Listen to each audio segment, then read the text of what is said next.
On corrige l'exercice 7 du TD9. On considère la matrice A, la matrice carrée d'ordre 3 à coefficient réel, ainsi que l'application M de R à valeur dans M3 de R, qui à X associe MX. Donc MX ici est une matrice carrée d'ordre 3, donnée par la somme suivante. I3 plus X fois A plus X carré sur 2 fois A carré. On commence par la première question. Montrer que mx fois my égale mx plus y. Et ceci pour tout xy appartient à R. Donc, on va prendre xy appartient à R. Qu'est-ce qu'on a? On a mx fois my. On va remplacer mx par sa valeur et my par sa valeur.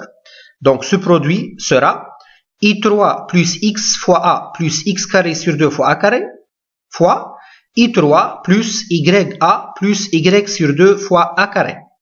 Or, lorsqu'on va faire cette multiplication-là, on va obtenir la somme suivante. I3 plus ya plus y carré sur 2 a carré plus xa plus xy a carré plus xy carré sur 2 a au cube plus x carré sur 2 a carré plus x carré sur 2 a au cube plus x carré y carré sur 4 a puissance 4. Et donc, ici, on doit calculer a puissance 2, a puissance 3 et a puissance 4.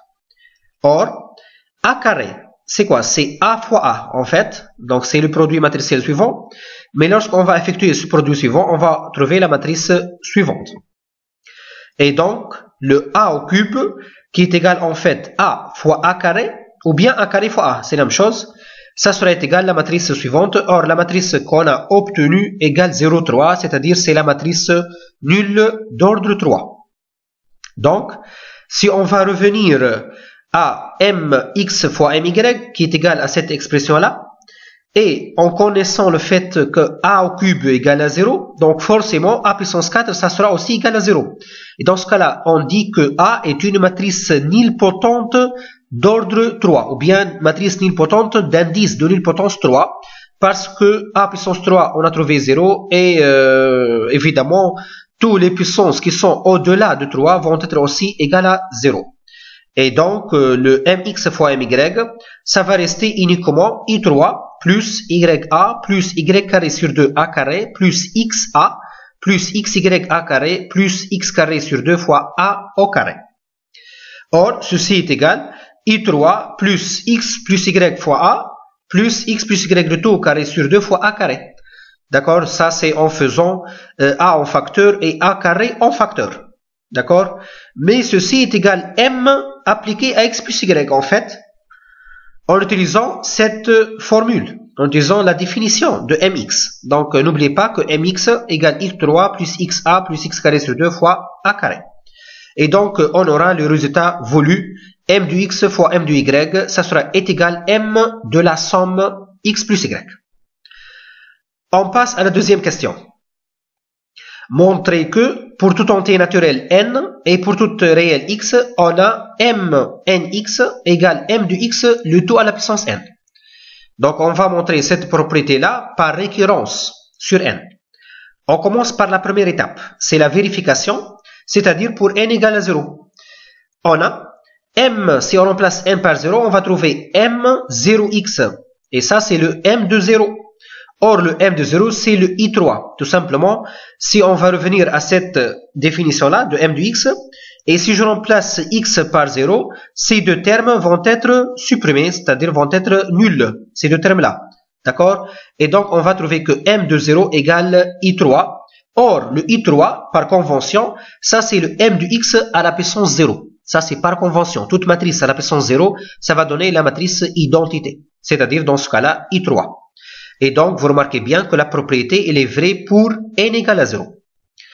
On passe à la deuxième étape de récurrence, c'est l'hypothèse, dans laquelle on va supposer que la propriété reste vraie jusqu'à l'ordre n. Et la troisième étape de récurrence, c'est dans laquelle on va montrer que la propriété est vraie à l'ordre n plus 1. C'est-à-dire, on va montrer que m de x, le tout à la puissance n plus 1, c'est égal m de n plus 1 fois x. Et ceci en remplaçant n par n plus 1 dans la relation voulue. Or, on a m de x à la puissance n plus 1 par définition. Ça, c'est le m de x à la puissance n fois m de x. Ou bien, on peut écrire m de x fois m de x à la puissance n. Or, en utilisant l'hypothèse de récurrence, d'accord, en utilisant l'hypothèse de récurrence, on va voir que ceci est égal m de nx fois m de x, tout simplement en remplaçant m de x à la puissance n par m de nx d'après l'hypothèse de récurrence.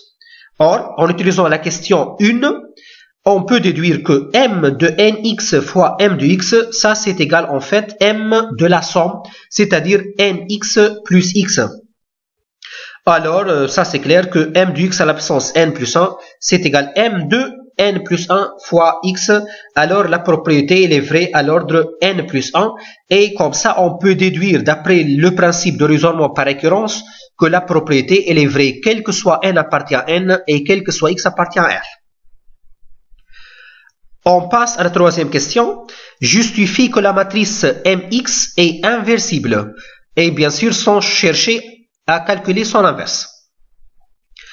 On a mx fois m de moins x, ça c'est le m de 0. Ça c'est d'après ce que précède. Parce qu'on a montré que m de a fois m de b dans le cas général, c'est de m de a plus b. Et donc, si je prends a égale x et b égale moins x, on va trouver que m de x fois m de moins x égale m de 0. Or, m de 0, ça c'est le i3. On a dit ça. Et donc, vous remarquez bien qu'on a multiplié m de x par une matrice et on a trouvé i3. Et ceci va donner que m de x, elle est inversible. La question 4, en utilisant la question 2, déterminer l'inverse de mx.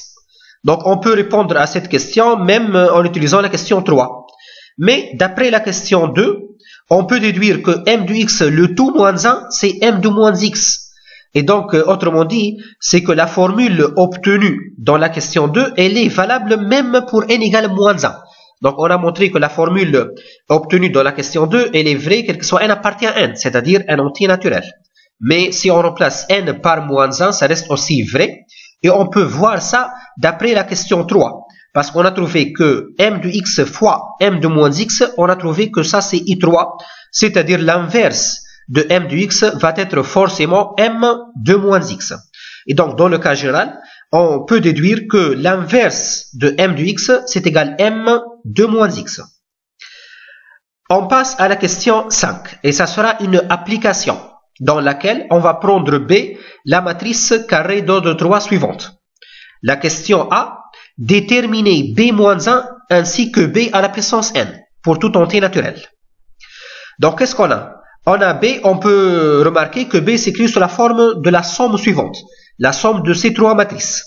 Donc, la première, c'est en fait, c'est le I3, la deuxième, c'est 4A, et la troisième, c'est le 8A carré. Et si on va faire la somme de ces trois matrices, on va retrouver la matrice B. Alors, le B, c'est en fait, c'est égal I3 plus 4A plus 8A carré. Et en utilisant toujours notre relation, c'est-à-dire le fait que m de x est égal I3 plus xa plus x carré sur 2A carré, on peut déduire que B est égal m de 4. Ça, c'est le m de 4. Alors, ceci va donner que le B-1, c'est le m de moins 4. Parce que n'oubliez pas, on a dit que m de x, le tout moins 1, ça c'est le m de moins x. Et donc, le B-1, c'est égal m de 4, le tout moins 1, ça sera en fait m de moins 4. Et m de moins 4, donc, ça va donner ce calcul-là. D'accord? On a 1 dans la diagonale. Ensuite, on a moins 4 au-dessus de la diagonale. Et on a le coefficient 8 dans la position première ligne, troisième colonne. Maintenant, le B à la puissance n, ça sera automatiquement m de 4n. Et ça, c'est, on a montré ça par récurrence. On a montré que m de x, le tout à la puissance n, ça c'est le m de nx. Voilà. Et donc, le b à la puissance n, qui est égal en fait m de 4, le tout à la puissance n, ça sera égal m de 4n.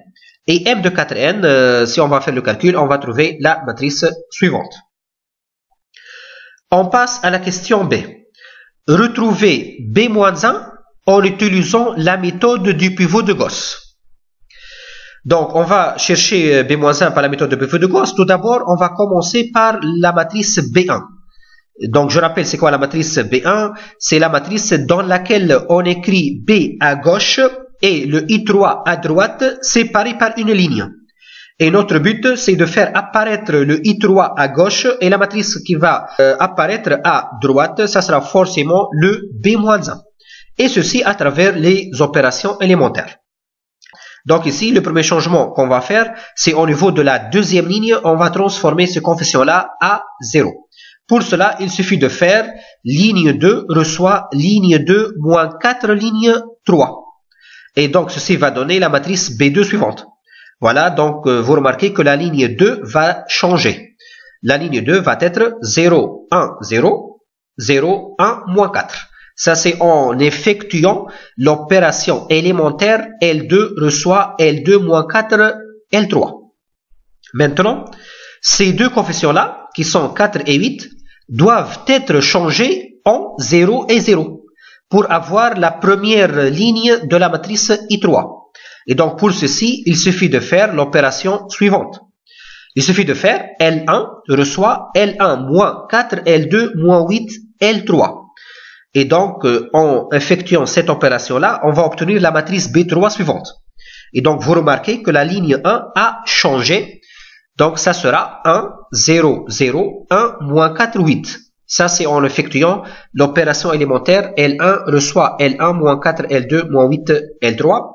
Et comme ça, on a obtenu la matrice I3 à gauche. Et donc, forcément, la matrice qui va apparaître, ça sera la matrice B-1. Cette matrice-là, c'est la matrice B-1. Et donc, le B-1, c'est égal 1 dans la diagonale, moins 4 au-dessus de la diagonale, et le coefficient 8 dans la première ligne, troisième colonne. Et donc, voilà, on a retrouvé le B-1 par la méthode du pivot de Gauss.